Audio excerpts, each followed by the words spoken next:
Hello, friends, and welcome to the Reclamation Podcast. I'm your host, Megan Colleen Johnson, and I'm here to guide us in raw conversations about thriving in life and work, so that together we can step into personal agency and stop letting life happen to us. We'll cover topics like health, boundaries, communication, finances, and worthiness. That badass business you've been dreaming of, it's not so far off. The desire to wake up feeling fully alive, it's right around the corner.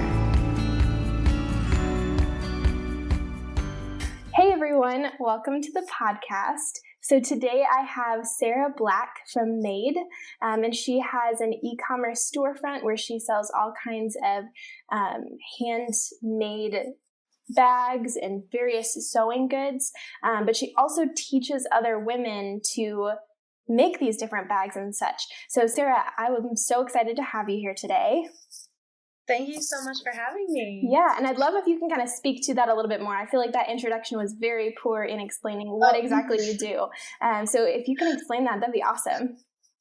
Yeah, well, it's funny when people ask me what I do or people explain. I do a lot of things, and we'll obviously go into that. So I do make handmade bags. They're made out of leather, and right now I'm working with mud cloth material from Africa.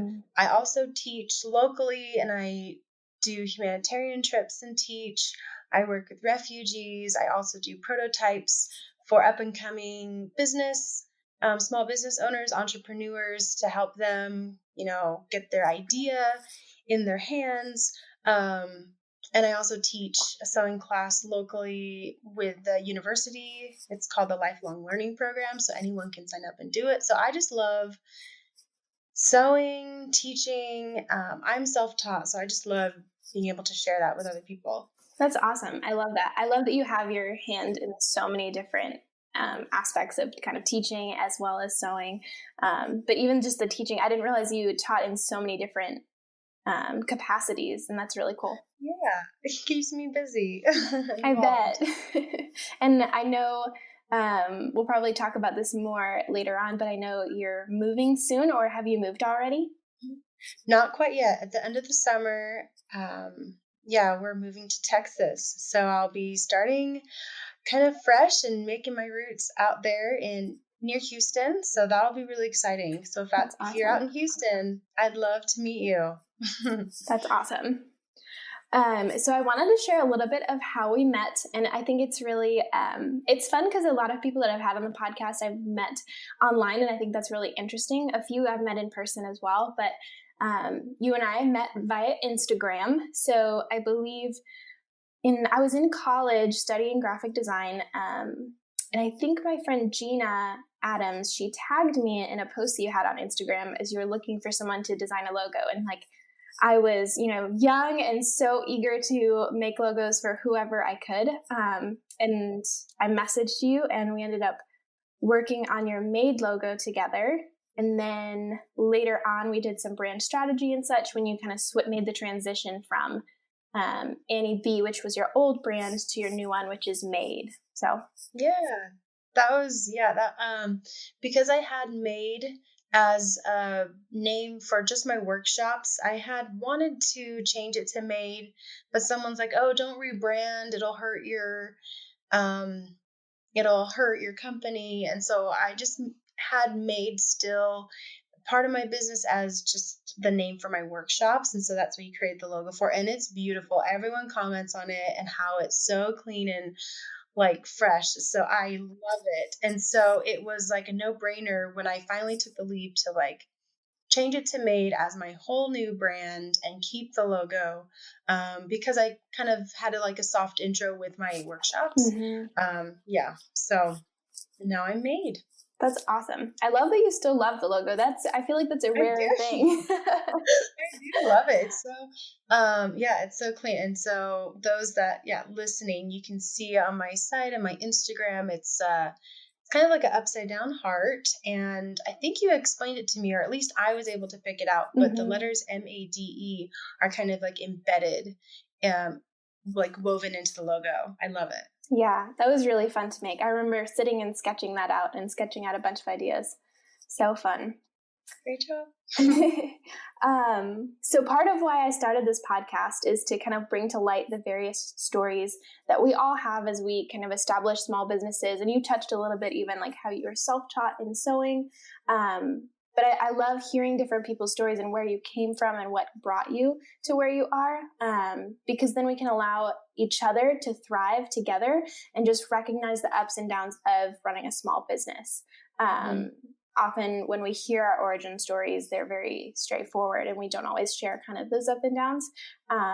So if you're willing, I would love to kind of hear what is your story, what brought you to sewing and teaching, and if you're willing to kind of share the ups and the downs, the good and the bad, and all that good stuff. Definitely. So I started the very beginnings, just taking a sewing class in middle school. I think we made like boxer shorts and like a locker caddy and probably a pillow. So very basic, but I am just a curious person. My mom had a sewing machine at home. She wasn't a professional or, advanced or anything. I think she was taking like a quilting class, but we had a machine. And so I just would, when I at home, I would take stuff from the thrift store or like discount racks at stores and alter clothes. I think that helped me learn the mechanics of how to piece together clothing and how to make my own patterns. And it all kind of came about as I developed, and I kind of just focused on bags. I just love how bags, they tell a lot about a person. And, where they're going, what they're doing in their day, what they value, how intricate or how simple a bag is. And so like in high school, I would make bags for people that really, really like spoke to their personality. I did it in college with my roommates. And so my bags, now that I have my own collection, I create multiple, but I wanted to, like, it's all out of necessity, my personal, what I need day to day. And then also just simplicity, functionality, practicality, and also something affordable. As like in wanting to work with leather, and I think it's all about in the materials that you use to make it look more expensive than it is. And so I try to keep on the cheaper end. For me, as in buying the materials, I had to keep it cheap, and then I want it affordable for my customers. And so in trying to find the balance between that, it's taken a while. And then also, again, I'm self-taught, so I had to figure out and ask a lot of questions. Like when I go to the local leather store, like, hey, what do I use? If I had to use a glue, or I'm ending up using rivets, or had to cut the leather. And I was working on a really bad, just like a home machine that didn't take the leather, like didn't work with the leather very well. So after I make bags, some customers would come to me because, oh, there's a hole in it, or it came apart. It's because I didn't have the right machine. So definitely learning, but I didn't have the money to buy an industrial, like $1,000 machine. So I had to reinforce the materials a lot. I learned a lot from customer feedback. And I think what's most valuable, because I started with close friends and family, I get their feedback, or I'm so glad that they were open with me and said, hey, have you considered this? Or I've seen this one. They send me pictures. They send me like websites I should use as my platform. So I really listened to my immediate customers and people I trusted their opinions to help develop my products. And again, because I'm all about functionality and practicality, I had to listen to that, because in the end, someone has to buy it. So you have to listen to other people's opinion in order to make a successful product. I know even I would say that my experience with your handbags and your makeup bag, I don't know, I use it as a makeup bag anyways, is it shows that you've put a lot of time into it, because when we first did that very first logo, that was like a not paid job. So we swapped, and I gave you the logo and you gave me a bag, and that's still my makeup bag. Like, and that's like, I don't know, 5 or 6 6 years ago. I'm not even sure. And it's still in great shape. I love it so much. So the research that you put into that and listening to people paid off because they're great. Oh, that's so good to hear. I love that. Thank you. So what kind of pushed you to actually, I know you did it with friends and stuff, but did you ever have like a moment where you're like, I really want to make this into a business? Was there ever kind of like an initial spark? Mm-hmm. It was, let me think. I studied marketing and dance in college. So I didn't even do sewing. We didn't have a fashion or home ec program at my college. And so I still had it on the side. I was making bags for other people. But I got my main degree in advertising. I couldn't get a job in advertising. I had a marketing job at a software company. And I enjoyed what I did to a certain extent, but I also kind of in the middle of working at this software company, I went on my first ever humanitarian out of the country trip, and where I taught math and I taught dance and I taught sewing and helped with some marketing at a place. And that's what I think helped me realize that I wanted to use my talents for good. I've always had the idea, but I didn't know how to. And so I had a friend who had gone with this organization before, and that really changed my perspective of the possibilities of using my talents to help other people, and that it was valuable and I could make a difference. But like I said, after that trip, then I went back to the software company thinking, oh, I can still do my sewing on the side. I should get like this job that's more stable and provides me all the necessities that I need. But I just found I wasn't fulfilled. I wasn't feeling like I was making much of a difference as I know I could, or being appreciated as much as I could be. And so that's when I quit, and it was really scary. I had also heard of, so I live in Salt Lake City. And they have a lot of summer markets, and I've always wanted to do a summer market, but I couldn't if I was focused on another job. And I just didn't have the capacity to do it. But I was just driving in my car and I heard an ad on the local station for the market. And I just had this overwhelming feeling like, you need to apply, you need to quit your job. This is what you need. And it wow. I wish I could have stopped on the road, but nope, I had to keep driving.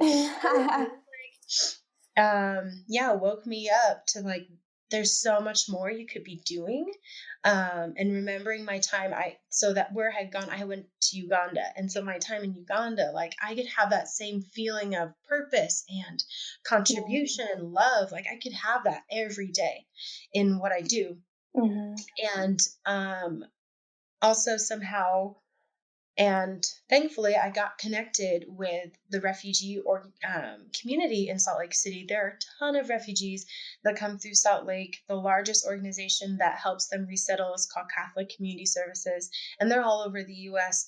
And so I connected with them. There's another, it's called Asian Association of Utah, and I just connected with the employment specialists in Salt Lake City, and I wanted to work with refugees and give them a job to help me produce the products as well. And so that's kind of where I tied in, again, my experience in Uganda and using my skills to help the community, that I didn't have to travel, to make a difference. I could do it in my own community. It was tough. There's a lot. I can't remember exactly the question that you asked, but but that's kind of the moment where, I felt I need to do it. And when I did, it was a slow process to feel like, okay, is this the right thing? How am I going to do this? I really had to push myself to make money every month. And because Salt Lake's not cheap place to live. And but because I was working with such a supportive community, I was getting involved in these markets, and my friends and family, I was so grateful for the amount of support I received as well. People saw that I've been sewing my whole life, and I think a lot of them were like, "Yay, she's finally doing it." So I think that was very reassuring. Yeah. Just to have that support. Definitely. For sure. I love hearing that, kind of rewinding back just a little bit. I love hearing your moment where you were just kind of in the car and you heard that ad on the radio and you're like, I need to do that. Like, I don't know. I feel like those small moments in our lives where we feel a tug, it's so easy to tuck them away. Or like when you went on those trips, like sometimes we just think that they're, we're just like on a high of some kind because we're on a trip, or we're, just, it doesn't seem very practical or whatever it may be. But when we really listen to those things and we tune in, so many good things can happen. And it is always hard to kind of discern through that. And it is important to discern. But I love kind of just hearing about that moment for you and what the process was kind of after you had that moment too, like what it looked like to actually get plugged in and to find the different communities that you actually started to make a difference with, the different refugee communities. And it's no coincidence. Like nothing was a coincidence. I think everything and the timing worked out for me to have appreciated and had to finally be brave. Yeah. To take that step. It's like, no, I can't deny what I need to do right now. So then, like when I driving home and I was just crying my whole way home. And I think both out of being scared, but just excitement, because I knew I was just excited to explore and to learn more. And you definitely learn a lot by getting out of your comfort zone and just trying, it's kind of unexplored territory in your own world. So for sure. I'm very glad. That's so cool. So kind of taking that and like moving forward a little bit, during our emails, we discussed kind of our primary topic being small business as a vehicle for good. I would love to hear you kind of speak to that. And you shared how you're kind of working with refugees, you're working on these different trips. But why do you feel the desire to infuse giving back into your business? There's a lot of us small business owners out there, and I'd love to hear kind of your heart behind that. Oh man. And that's it's kind of a tough question, only because, I've just always wanted to serve. It's always been a part of me. Maybe just in growing up, my parents are both very selfless people. My mom, she comes from a culture of feeding everybody and giving tons of leftovers after we have someone over for dinner, and spending extra time to help and working hard. I did a lot of service projects at church, and I think again, because I'm self-taught, I feel selfish sometimes for keeping that to myself. Like, hey, like people would say, "Oh, you made that? I can't believe it." It's like, well, I taught myself. It took a long time, but you could do this. Like, it's not that hard. I think, and I think that's what, going to developing countries, that's something that they lack, is resources and knowledge and access to those. And so what I try to do, and my goal is to introduce people and provide those services for free, because it's unfortunate that, people in other places, they don't have that ability as much as we do, that quick access as much as we do here in the US. And so that helps get them excited to pursue their trade as well, and that they are good enough, because it's hard, just like in starting a small business. Oh, I don't have capital. Oh, I don't have money to invest in the training or the supplies. But if you can get like when we go and serve, to introduce that to them, to show them, oh, it's not that hard, and oh, I'm actually really good at it, and I'm willing to invest in it. That's what I hope to spark with those that we teach abroad. But then even when I teach locally, and because sewing machines, they're a beast. They have their own mind. It's a machine, and it's not something like other trades where a machine's not involved. You know what I mean? So it's daunting, and so I want to help people get over that fear. What else? What was your question again? That'll help me get back on track. Yeah, for sure. So why do you feel the desire to infuse giving back into your business, or just kind of the heart behind giving back? And just like, yeah, a lot of that's just kind of your heart behind that. I think just giving back, it just makes sense. I think we need to use the resources that we have available and to be that resource for other people. I think when I've gone on humanitarian trips or I host a service project, people don't know what's available to them. Not knowing where to search, or they don't, just not knowing what they can do. And what I've learned, just do it until someone says no, or until you come to a really big roadblock. So I just tried to be the leader in taking action and hoping that others see how easy it is to do good. And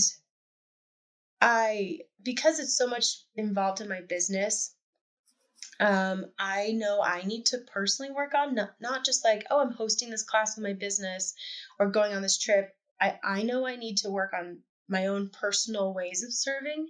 But at least like my business has taught me how easy it is, Yeah. Just look online. There's so many opportunities in your city, or you can donate, or you can be a sponsor.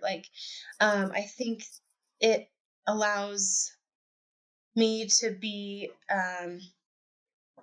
just a way to make people just easy access to giving back for other people, and how easy it is. Yeah, and that kind of lends into the next section. But before I dive into the next question, it's cool hearing you talk about all this, because I actually am in the middle of reading Melinda Gates' new book, The Moment of Lift.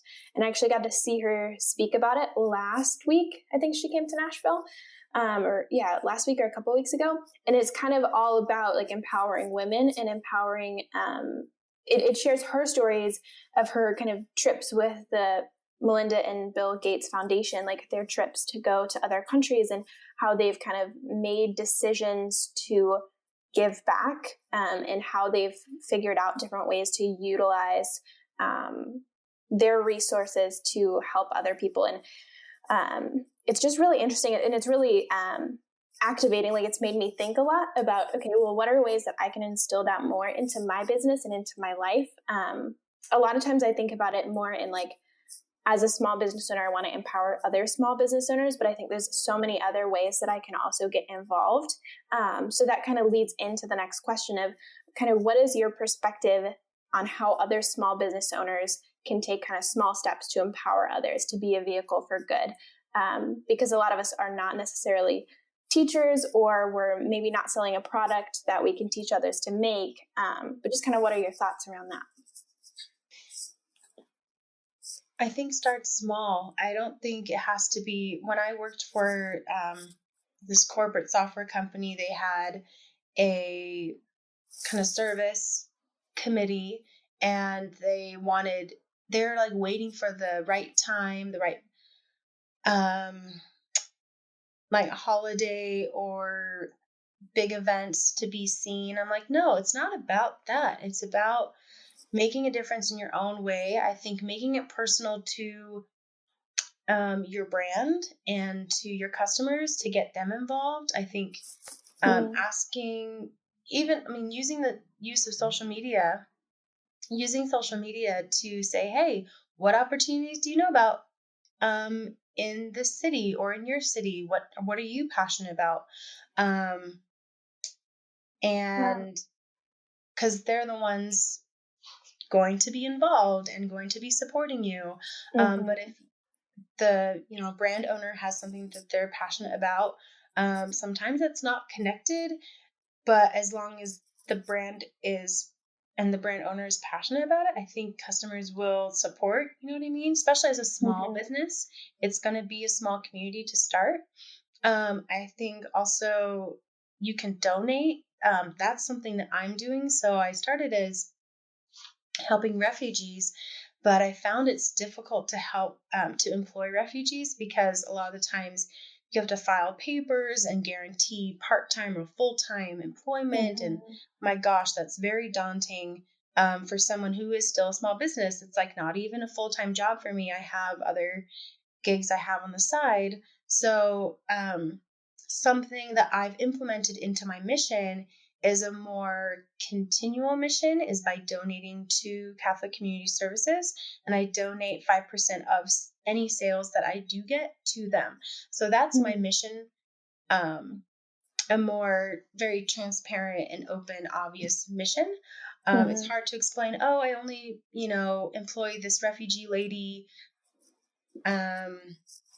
maybe every couple weeks when I get large wholesale orders. That's hard to explain. But if I know, like, I do support the community and I do believe in that, this is a little way that I'm helping that you can help me do that.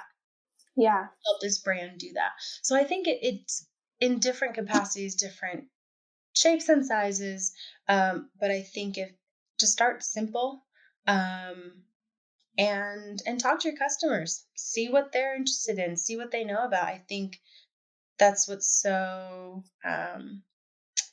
great about social media these days is that we can have conversations with each other. For sure. Yeah. That's really cool.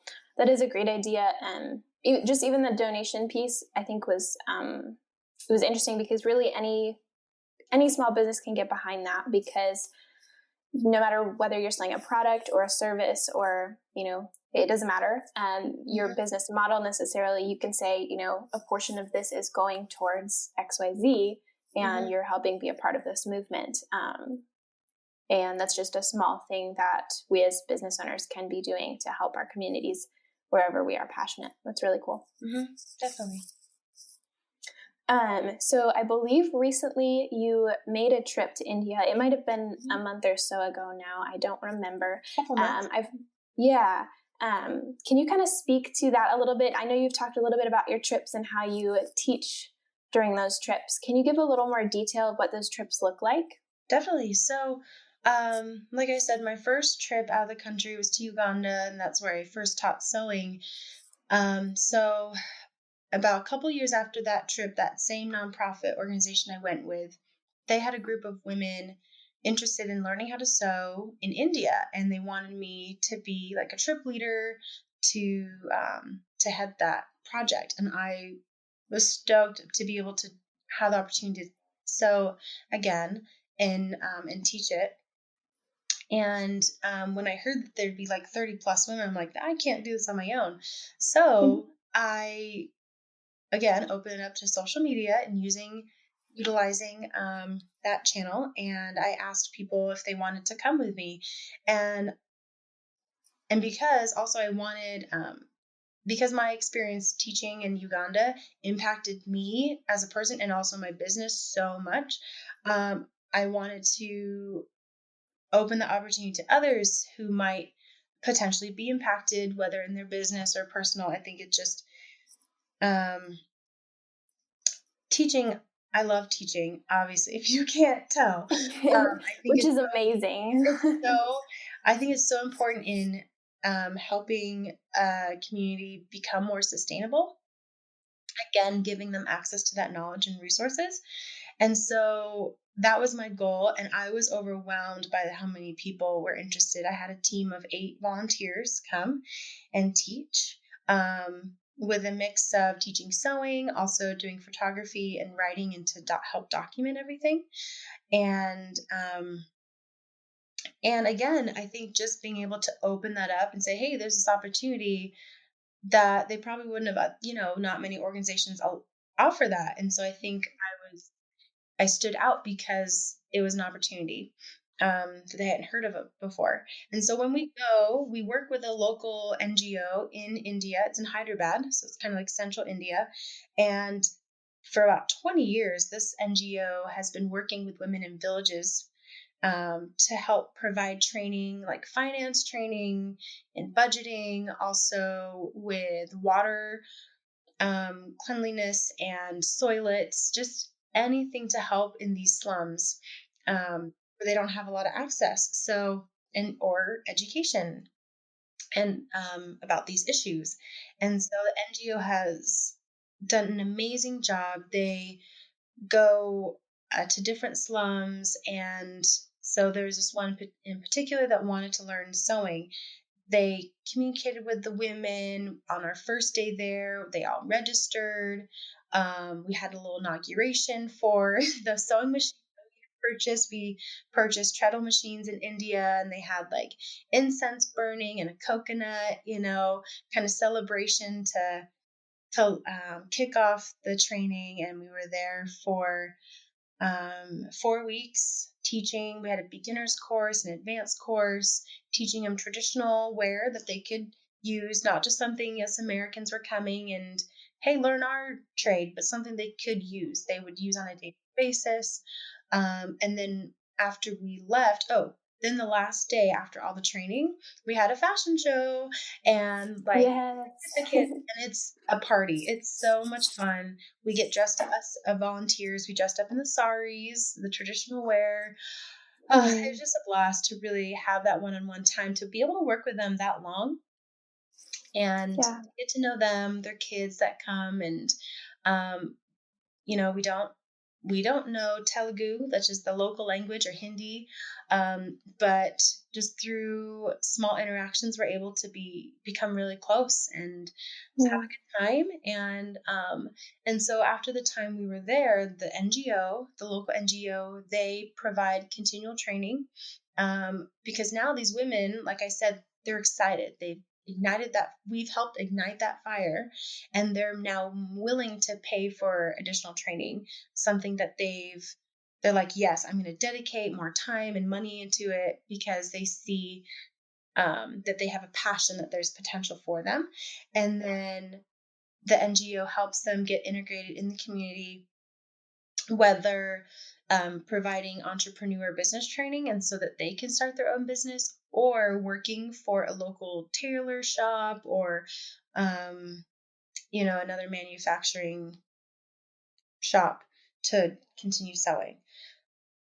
So that's kind of basically it. And I've gone twice to do sewing. And this last then this last spring we went and taught knitting.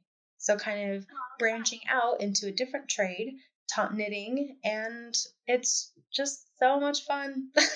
The women are I love the Indian culture. They're so gracious.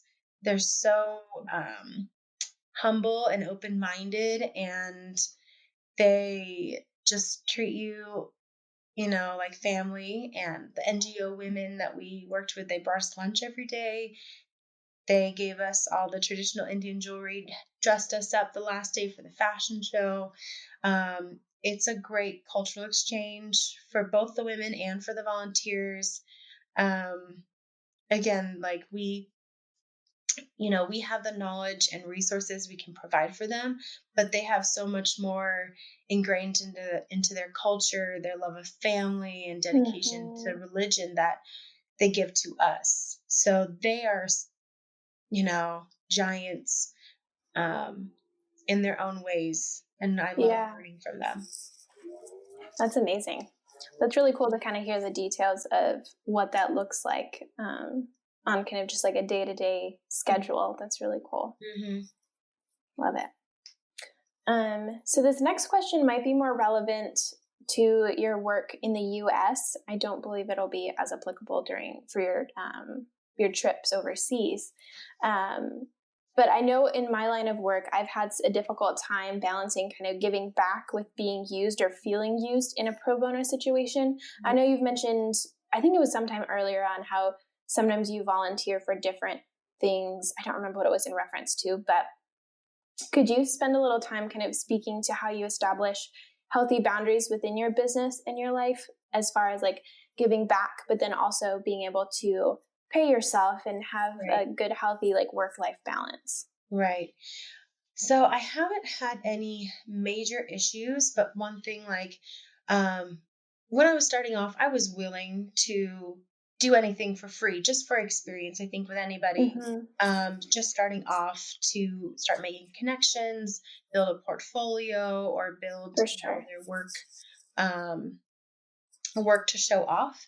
But now that I think it takes a while to realize, no, I've received awards, I've gone to competitions, I've traveled, I'm the CEO. I can say, like, I should be valuing my business and my time and my talents way more than I am sometimes. And so I think I've established myself to a point where, and got the confidence that I do charge, and I make it very clear up front that this is my rate, but I try to make it as easy in like payments, for them, try to make it flexible for them. There are times like I get emails from charities or school organizations that want items donated for a fundraiser or silent auction. And again, when I started off, I was like all for it. But there are times where, patches within the year, or just because it blends in with my personal life, that I'm just not able to donate anything. And I have to say, I appreciate reaching out, but I can't at this time. I don't feel I need to explain myself, because I've done that before too, where I ask someone to donate for a giveaway or something I'm doing. And it's okay to say no, because so much, you say yes all the time, but sometimes you have to realize you can't do that all the time. Because again, with my products, it's expensive to buy up front, the leather and the bulk material that I get, and everything is made to order. So I don't have a bunch of stuff just sitting around. I would have to take extra time, whether to make it or, so I am careful of, kind of looking at my current situation. But I don't feel like I've been taken advantage of. When I do work with other people, I try not to take advantage of them as well. I either do a trade or offer money as well. But sometimes the community here is really great, and a trade is, they're happy with that.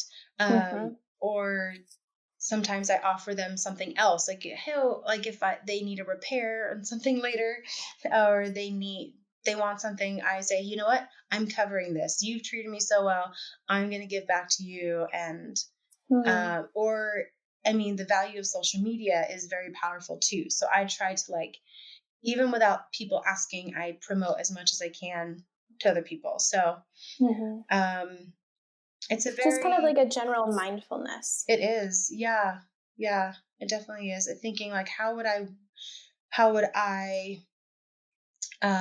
want to be treated in this situation?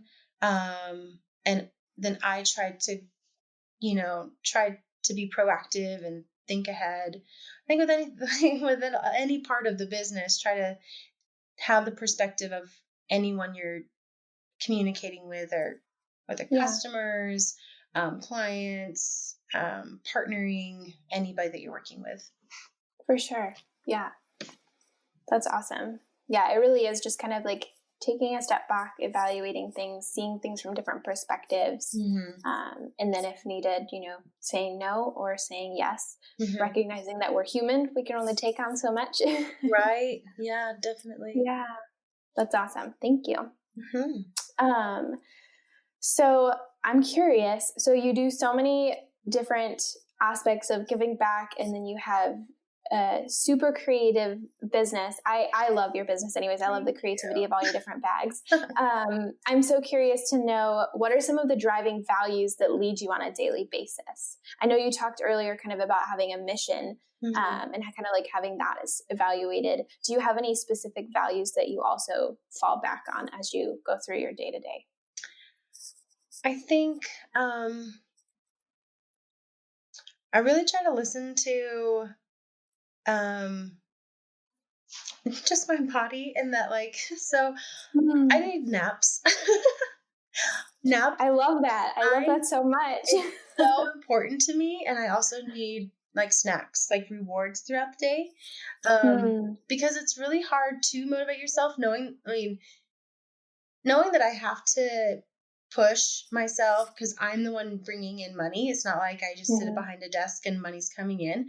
I really have to work hard. And so I make sure that I treat myself, or like if my brain's kind of, just make sure you have treats. I think that helps me. I also take naps. And if I just I can't focus, I have to realize if I'm, find myself scrolling on social media, whoa, I need a break.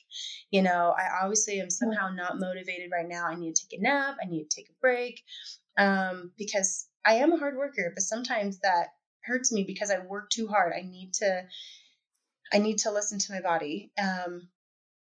I definitely believe in those. And then on the side, like I said, I took dance. I studied dance in college. I also perform. Sometimes I'm actually in a local musical. I'm rehearsing right now. What don't you do? I mean, gosh. I don't sing. I don't do that because I wanted to be healthy to do the other things. But yeah, I make sure I dance. I make sure that I play video games with my husband every once in a while, so that I can. That's impressive. Unwind. I make sure that, because I work for myself, I do find myself working at night. So I realize, okay, if I worked at night, that means I can sleep in. It's okay. Like I can take this lunch break. I think just making sure you have that balance, and rewarding yourself, and knowing, the times that I need to work hard. Let me think what else. So I guess basically what drives me is just making sure I interact with my customers, and also being transparent. I think showing that things that I love to do, or things that are going on in the community, and asking questions. I think, and yeah, just showing I'm a normal human being where I have struggles as well, and figuring things out. Sometimes I do take up part-time jobs, and I'm open about that. And also not putting too much pressure on myself that I have to be this ideal and make it seem like I have everything figured out. But no, I'm self-taught, and that's something I also I do share is I'm figuring things out. And I think a lot of people come to me for advice because I'm open about it, and I've had to learn it on my own. So yeah, I feel like throughout, so you kind of shared roughly 3 things, mostly like kind of tuning into your body, being transparent, and I'm trying to remember if there was like a specific title to the second one. No, it's totally fine. But I feel like I just kind of sense this overall kind of curiosity. Like you just kind of try to show up curious and like, well, what does my body need today? And like, what do my people need? And like, just kind of showing up in curiosity. I don't know, maybe that's off, but that just kind of seems to be. Yeah. And I love,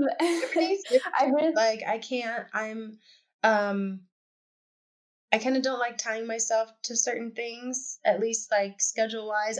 You got to be flexible. I think in life and with business, whatever you're pursuing, you got to be flexible. You got to be like this morning to my errands. I had to drive extra time because and my day got shifted around. I just have to be flexible and be okay with that. And that's just life, and just be able to adjust and make things work. For sure. Yeah. I love that. Thanks so much for sharing those. I feel like those different things are also just things that a lot of us need to continue to tap into, especially like the listening to your body. And, when things come up, you kind of have to go with the flow. Like those are ongoing learning processes, I feel like. So I appreciate you sharing that. Yeah. And I love, we all love hearing that, knowing that there are no expectations. There's no right way. And that we're human. We're still human. Yeah. We're all just on this crazy human experiment together. For sure. Awesome. So I am also curious, how do you start your morning? I know you shared a little bit. Sometimes you sleep in, sometimes you don't. But what would like a standard morning look like? It usually alarm goes off at 8:15. I don't get out of bed till 9. I mean, I love that. I wish I had a ritual. I don't really have a ritual. I like kind of quiet time. My husband's usually still sleeping because he works from home on the computer and he stays up late. So he also enjoys his sleep. So it's kind of a quiet morning to myself. Night before I do prep for my day. I pack whatever I need, put at the foot of my bed, have things ready so that the morning is not stressful. And that's really helped me. And I also, the night before, I put reminders on my phone to make sure I do stuff so that the morning can be as easy as possible. And so I can just start my day without stress. Yeah, that's awesome. I love how different, so the various podcasts that I've done so far, the different recordings, I occasionally answer this question. I don't answer it for every episode or have people answer it, but I think it's interesting how we each have kind of a different morning that works best for us. Or like, I know that my mornings, it depends on the season that I'm in too. Like, okay, this is kind of more of an early morning season, where I'm going to be getting up early because I have this, and this to get done. Right. Or, I need a slower morning in this type of season. But I think it's really interesting how we kind of each have a different structure that works best for us. Yeah. That's cool. And it'll change. So who are some of your favorite role models or mindset expanders when it comes to using your small business as a vehicle for good? That one, I know there's so many. I don't know why my mind's going blank right now.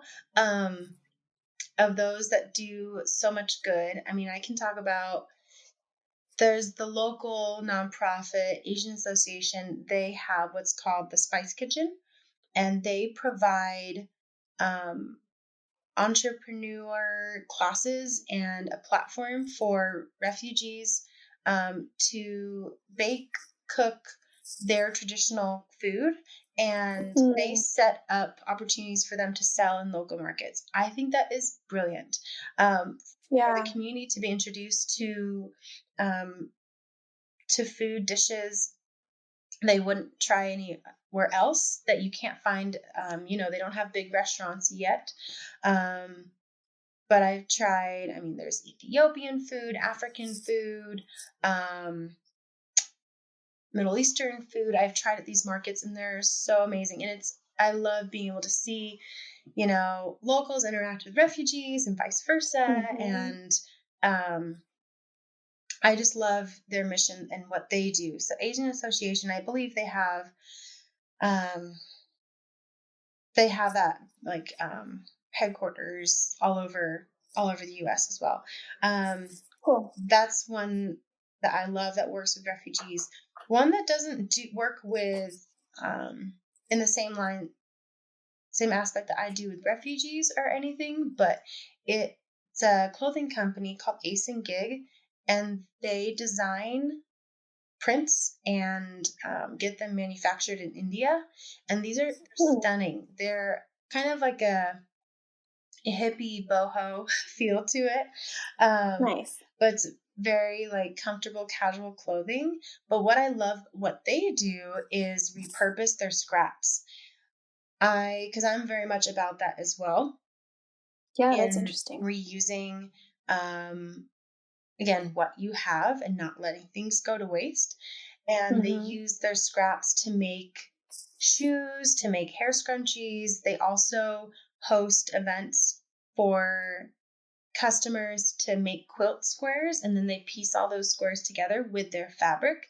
So I just love their community that they build where they are. I think they have kind of 2 or 3 hub cities that they travel to, and they just bring people together. And I love that they do that, and they encourage other people, and it gives other ideas like, oh, you can use your scraps to make a quilt or to reuse these things around your house. Like, I just love that they do that. Yeah, that's really cool. I haven't really thought about that before, just as someone who's not from the sewing world. Oh. But that makes so much sense to figure out ways to use your scraps and to be able to make things that are actually useful. That's really cool. Yeah, and I think, like, I don't know if I had thought about this earlier with one of your questions, but there's a lot of fast fashion going on, and I think that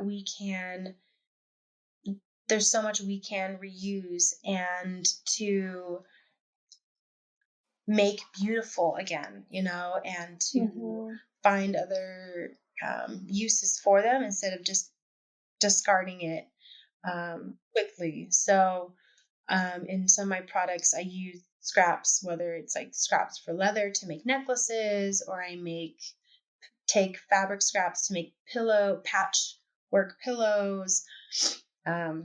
So I'm definitely that's awesome.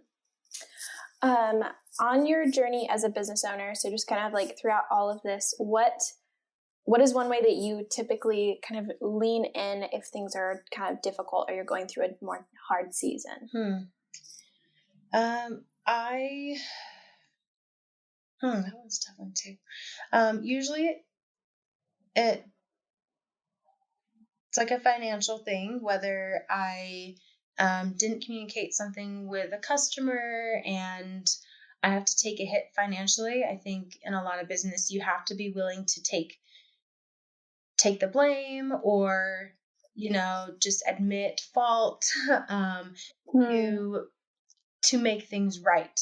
And I've learned that in dealing with other companies, like, I wish they had just helped me out more. So I try to be a cheerleader for the customer, and sometimes you have to take the hit. I've also experienced that. All my issues have been financial. So I haven't made very smart personal financial choices. So I have had to take a full-time job, and my business was kind of on the side, or if I'd taken a part-time job. But now I can be confident, like, I've got rid of 2 or 3 debts now, and that's so empowering. So I think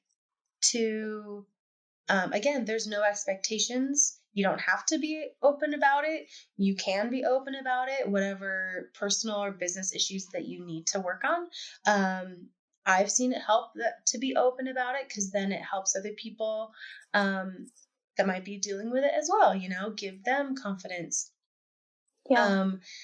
So that's kind of what I've tried to do. I've also, again, I think just having communication, reaching out, to other businesses, people that you trust, looking for advice. It's never too late in the game to ask for help, or seek advice, to always, to have someone that you can trust. So I think just, again, being human, we all make mistakes, and we all need to, what's the word? Kind of join together. Yeah, I think join together and help each other out, because then we'll learn from it, and then we can be that support for someone else who needs it. And if someone's struggling, they'll know that you have struggled before. So I think just being each other's cheerleaders and be willing to ask for help. Yeah. Well, thank you for sharing that.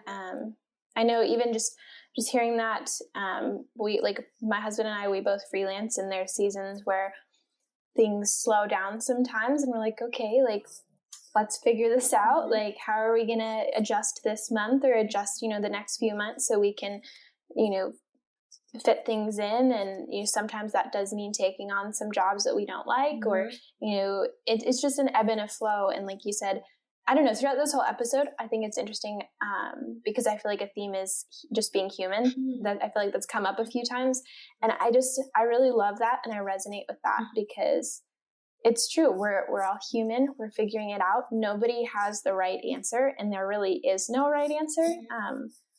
We live in a culture that loves black and white. Right. But the reality is like there's so much more gray area than we like to admit. Definitely. So yeah, thank you so much for sharing that. Yeah, you bet. And so kind of, sorry. I was just going to mention, and I was thinking about this today. I was like, I should do this with my business.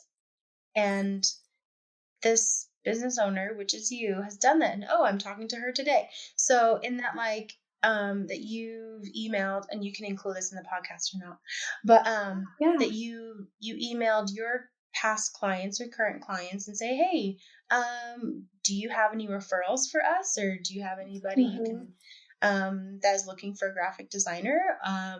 And I think that's a great example of using your resources. And there's no right or wrong. I don't think I've had anyone do that before, but I think that was a good example of saying, hey, like, we're looking for more work this month. We'd love the support. I don't think it's a sign of anything less or, weakness or anything. I think it's a sign of you trust your work and you know that you could help somebody. And it's like, hey, who can we help? Like, and I know in me going to another state, it's very daunting. And I think being able to reach out to customers and clients and say, hey, who do you know in Texas, or what connections do you have? Because I know it's going to be a rough start, but I'd love your support because I trust you. And so I think reaching out to your close connections and just trusting people and that they want to help. Yeah, that's really cool. It is a very vulnerable thing to do because I know I've only done that a few times, and it's with kind of specific people that I think have resonated with the work I've made. And it's very vulnerable to reach out and say like, hey, like, I'm here and I'm looking for more work. And, we can't always, or we never can control how people are going to perceive that because it could be perceived in many different ways. But it's just kind of showing up and being honest, I guess, and saying, hey, like, I'm looking for work and I'd love if you have anybody available that you think might resonate as well. But yeah, that's encouraging that you thought back to that because I honestly haven't thought about that in a long time. So that's cool. Yeah, no problem. I love that. So kind of before we wrap up and kind of close out with a couple kind of final, like, where we can find you questions, do you have anything else that you would like to kind of share or get out into the world on this podcast? Oh man. If you're in the Houston area, hit me up.